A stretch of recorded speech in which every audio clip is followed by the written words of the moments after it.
Hello viewers. এইকেইদিন social media news channel এইবোৰৰ জৰিয়তে আপোনালোকে নিশ্চয় হিমাচলত হৈ থকা ফ্লেছ ফ্লাডৰ কথা শুনিবলৈ পাইছে।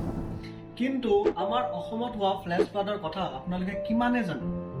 2004 চনৰ 8 অক্টোবৰত ৰাতি 2 বজাত গোৱালপাৰাৰ মানুহবোৰ শুই থকা অৱস্থাত অজস্ৰ পানী ঘৰে ঘৰে সোমাইছে। অতি কম সময়তে অজস্ৰ বান আহাটোকে আমি ফ্লেছ ফ্লাড বুলি কওঁ।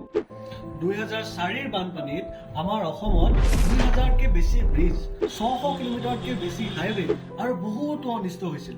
কিন্তু আটাইতকৈ দুখ লগা কথা যে আমাৰ 200 জনতকৈ বেছি অসমীয়াই নিজৰ প্ৰাণ হেৰুৱাইছিল। এই ভিডিঅ'টো আপোনালোকে শ্বেয়াৰ কৰক যাতে নেকি আৰু আহিবলগীয়া এনে ধৰণৰ দুৰ্যোগ লৈ আমি প্ৰস্তুত হৈ থাকোঁ।